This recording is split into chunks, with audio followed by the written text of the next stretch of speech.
धरती का वो सिरा जहां मानचित्र भी थम सा जाता है, वहीं उत्तरी रूस की एक बेहद ठंडी जमीन आर्कटिक महासागर की ओर बढ़ती चली जाती है, जैसे ठंड को चुनौती दे रही हो। यह सर्दी कोई मौसम नहीं, बल्कि स्थायी व्यवस्था है, एक ऐसा नियम जिसे कभी विराम नहीं मिलता। तापमान का -50 या 60 डिग्री तक गिर जाना खबर नहीं बनता। ये यहाँ की रोजमर्रा की सच्चाई है। और इस जगह ठंड पहले शरीर को नहीं, सोच को जकड़ती है। ये इलाका टुंड्रा कहलाता है, एक ऐसी धरती जहां जंगल नहीं उगते, क्योंकि जमीन साल के अधिकांश समय बर्फ में जमी रहती है। ना कोई पेड़ हवा की मार रोकता है, ना कोई दीवार इंसान को तसल्ली देती है। खुला मैदान, खुला आकाश और एक ऐसी प्रकृति जो हर पल परीक्षा लेती है। यहां आसमान असहज रूप से पास लगता है और जमीन मानो इंसान से हमेशा एक कदम दूर। इसी विशाल शून्य में जीवन जीते हैं नेनट्स, एक खानाबदोश समुदाय। उनके लिए घर किसी स्थिर जगह का नाम नहीं, बल्कि एक चलती हुई अवस्था है, जिसे हर कुछ हफ्तों में समेट लिया जाता है। उनके जीवन का केंद्र कोई मकान या शहर नहीं, बल्कि रेंडियर का झुंड है।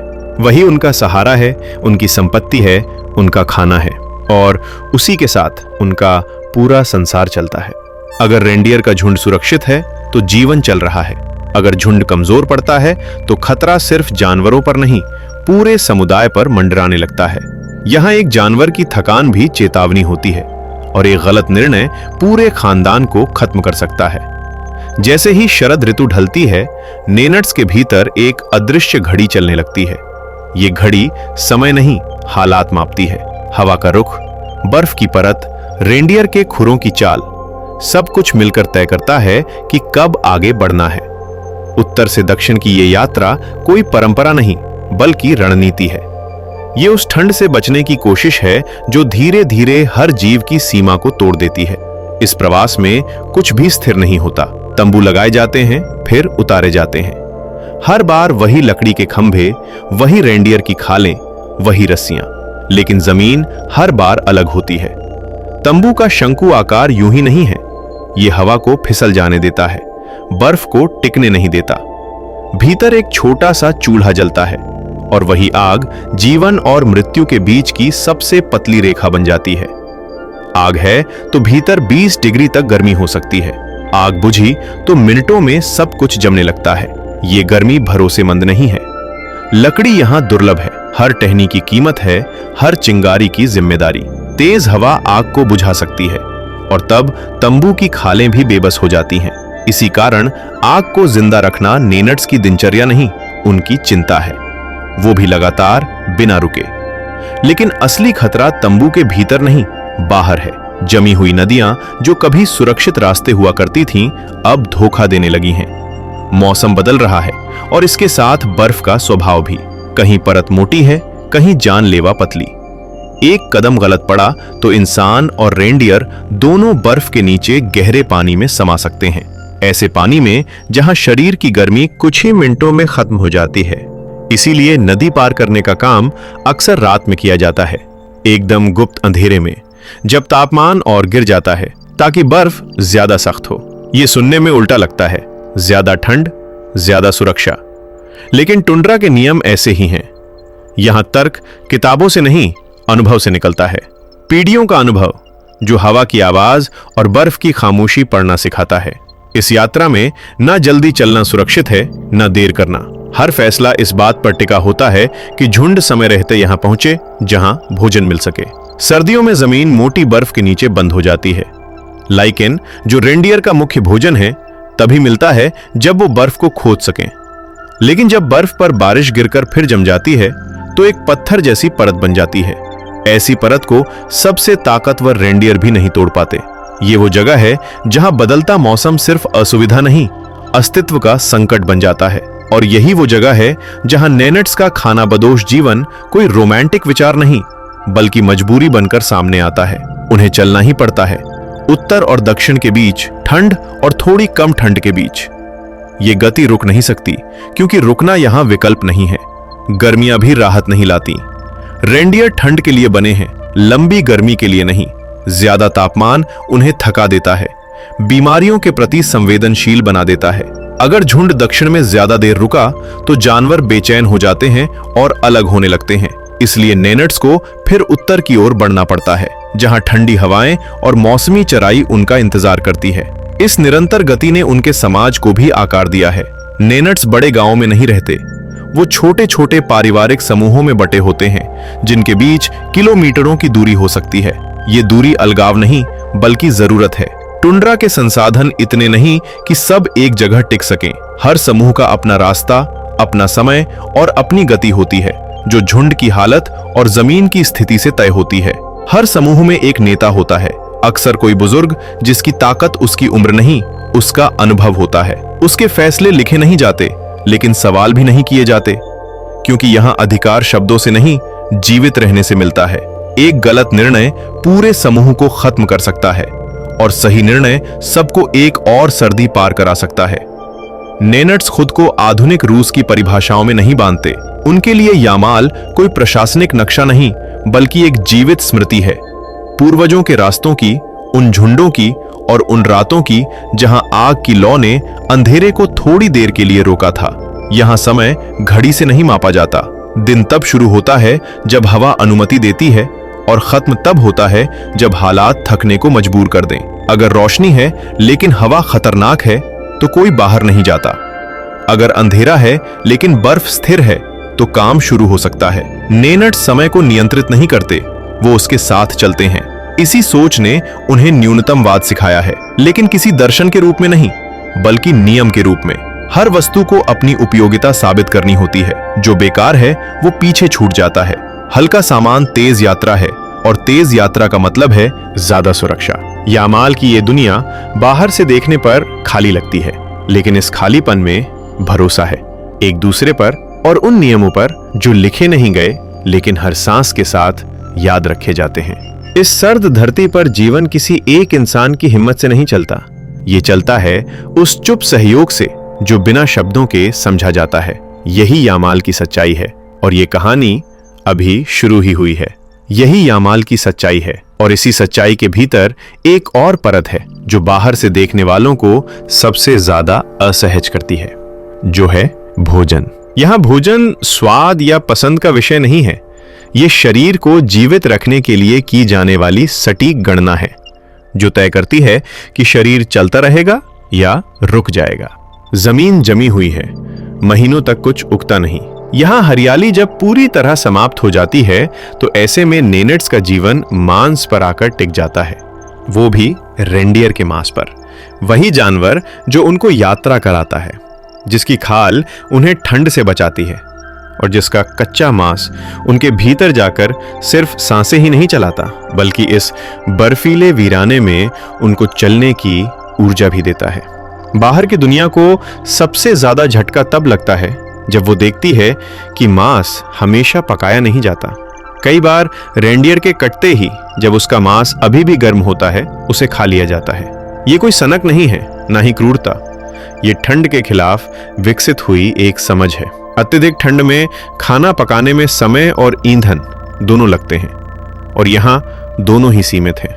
इसके अलावा पकाने की प्रक्रिया में कुछ ऐसे पोषक तत्व नष्ट हो जाते हैं जिनकी इस वातावरण में कोई भरपाई नहीं हो सकती। कच्चा मांस शरीर को तुरंत ऊर्जा देता है, वसा देता है और भीतर से गर्मी पैदा करता है, ताकि इंसान इस बर्फीले संसार में चल पाता रहे। ये भोजन और मृत्यु के बीच की दूरी को लगभग खत्म कर देता है। जानवर और इंसान के बीच कोई झूठा पर्दा नहीं रहता। नेनट्स के बच्चे बहुत जल्दी समझ जाते हैं कि जीवन किसी सुपरमार्केट की शेल्फ से नहीं आता, वो एक सांस लेते हुए प्राणी यानी रेंडियर से आता है और उसकी एक कीमत होती है। इस समझ में कोई भाषण नहीं है, कोई नैतिक बहस नहीं है, बस एक शांत कठोर तथ्य है। अगर ये जानवर नहीं होगा तो हम नहीं होंगे। पानी यहाँ उतना ही कठिन प्रश्न है जितना भोजन। सर्दियों में नदियां पत्थर बन जाती हैं, कुएं नहीं होते।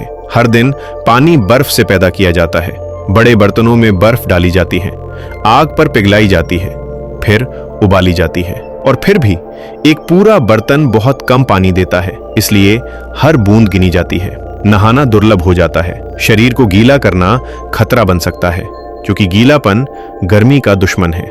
यहाँ स्वच्छता की परिभाषा अलग है। कपड़े धोए नहीं जाते, सुखाए जाते हैं, बर्फ से पीटे जाते हैं, हवा में जमाए जाते हैं। प्राथमिकता साफ दिखने की नहीं, सूखा रहने की होती है।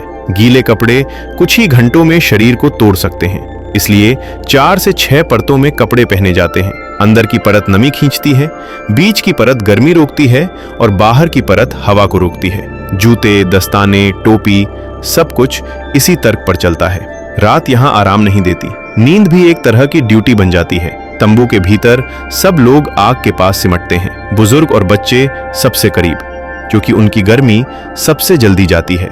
महिलाएं अक्सर हल्की नींद लेती हैं। आग की हर हल्की सी कमजोरी को सबसे पहले वही महसूस करती हैं। अगर आग बुझ जाए तो भीतर का तापमान बहुत जल्दी 0 से नीचे चला जाता है। इसलिए यहाँ जूते पहनकर सोना अजीब नहीं, अनिवार्य है। पैर ठंडे पड़े तो पूरा शरीर हार मानने लगता है। तूफानों की रातें और भी कठोर होती हैं। हवा तंबू को झकझोरती है, बर्फ छोटे छोटे सुराखों से भीतर घुसाती है। ऐसी रातों में लोग पूरी तरह कपड़े पहनकर सोते हैं, ताकि अगर अचानक बाहर निकलना पड़े तो तैयार रहें।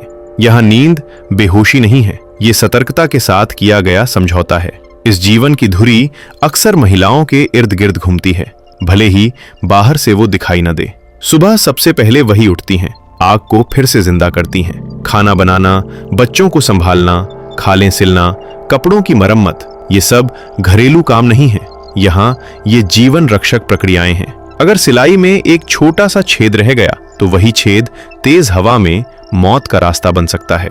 प्रवास के समय पुरुष रेंडियरों और स्लेज को तैयार करते हैं। स्लेज बर्फीले इलाकों में चलने वाली बिना पहियों की गाड़ी होती है, जिसे रेंडियर खींचते हैं और सामान ले जाने में इस्तेमाल किया जाता है। महिलाएं तंबू समेटती हैं। हर रस्सी, हर खाल, हर बर्तन को ठीक उसी जगह रखना होता है जहां उसका संतुलन बना रहे। एक गलत वजन, एक गलत गांठ या एक छोटा सा गलत काम और यात्रा धीमी या खतरनाक हो सकती है। निर्णय भले पुरुष लें, लेकिन उन निर्णयों को संभव बनाने का भार महिलाओं पर होता है। नेनट्स खाना बदोश जनजाति में महिलाएं अक्सर रात के समय पुरुषों को अपने साथ रहने के लिए आमंत्रित करती हैं। इसका उद्देश्य ठंड से बचाव करना और आपसी संबंधों के माध्यम से जनजाति की निरंतरता बनाए रखना होता है। यहाँ बच्चे इसी माहौल में बड़े होते हैं। स्कूल की घंटी नहीं, कोई अलार्म नहीं, बल्कि हवा की आवाज उनके दिन की शुरुआत तय करती है। छोटी उम्र से ही वो सीखते हैं कि बर्फ को कैसे पढ़ना है और जानवरों को कैसे समझना है। खेल भी कठोर होता है, बर्फ पर दौड़ना, गिरना, फिर उठना। शरीर ठंड के साथ समझौता करना सीख लेता है, लेकिन एक मोड़ आता है जब नेनट्स बच्चों की उम्र 6-7 साल की होती है तो हेलीकॉप्टर आता है और उन्हें बोर्डिंग स्कूल ले जाता है। वहां कमरे गर्म होते हैं, सब कुछ तय समय पर होता है और भाषा भी बदल जाती है। बच्चे पढ़ना लिखना सीखते हैं, गणित सीखते हैं, लेकिन हवा पढ़ना या पतली बर्फ पहचानना नहीं सीख पाते। जब छुट्टियों में वो घर लौटते हैं तो कई बार तंबू की ठंड उन्हें अजनबी लगती है। माता पिता चुपचाप देखते रहते हैं। शिक्षा जरूरी है, लेकिन इस जीवन में उसकी कोई कीमत नहीं। चोट यहाँ बहुत जल्दी गंभीर बन जाती है। अस्पताल का दूर दूर तक कोई नामो निशान नहीं। विकल्प में कोई स्थायी या आसान चिकित्सा सुविधा नहीं। जरूरी मदद सबसे पहले परिवार के भीतर दी जाती है। खाल से पट्टी बांधना, लकड़ी से सहारा देना और चर्बी से शरीर को गर्म रखना। ये असली इलाज नहीं है, बल्कि बीमार व्यक्ति के लिए भगवान से थोड़ा और समय खरीदने का तरीका है। बस इतना कि घायल व्यक्ति को मदद मिलने तक जीवित रखा जा सके। कभी कभी मदद पहुंच जाती है, कभी नहीं, और कई बार परिवार को कठिन फैसला लेना पड़ता है, किसे आगे ले जाया जा सकता है और किसे नहीं। मृत्यु यहाँ कोई अचानक आने वाला अजनबी नहीं, वो एक परिचित संभावना है। सर्दियों में जमीन इतनी सख्त होती है कि दफनाना संभव नहीं। शरीर को मौसम बदलने तक सुरक्षित रखना पड़ता है। इसमें कोई नाटकीयता नहीं, कोई शोर नहीं। जीवन फिर आगे बढ़ता है, रेंडियर के साथ, यात्रा के साथ। और इसी आगे बढ़ने में सबसे गहरी बात छुपी है। नेनट्स का जीवन किसी महान दर्शन से नहीं चलता, वो चलता है एक साधारण लेकिन कठोर स्वीकार्यता से कि इंसान प्रकृति का मालिक नहीं, उसका मेहमान है और मेहमान को नियम मानने पड़ते हैं। शायद इसीलिए उनकी दुनिया हमें परेशान करती है, क्योंकि वहां हर चीज का हिसाब है, भोजन का, गर्मी का, समय का और जीवन का भी। कोई अतिरिक्त नहीं, कोई भ्रम नहीं, सिर्फ वही जो जरूरी है। अब सवाल ये नहीं है कि हम नेनट्स की तरह जी सकते हैं या नहीं। सवाल ये है कि हमारी अपनी जिंदगी में कितना कुछ है जो सिर्फ सुविधा है और कितना कुछ सच में आवश्यक। अगर कल सब छिन जाए, जैसे सड़कें, दुकानें, मोबाइल, बिजली और आराम, तो क्या हमें पता होगा कि जीने के लिए क्या बचाना है और क्या नहीं? इस सवाल पर चुप मत रहिए, नीचे लिखिए, क्योंकि आपका जवाब शायद ये बताए कि आप कितने तैयार हैं और कितने नहीं। जाने से पहले वीडियो को लाइक करें, शेयर करें और ऐसी ही और वीडियोस के लिए हमारे चैनल फैक्ट इज फैक्ट्स को सब्सक्राइब करके बेल नोटिफिकेशन को भी ऑल पर सेट कर लें। धन्यवाद।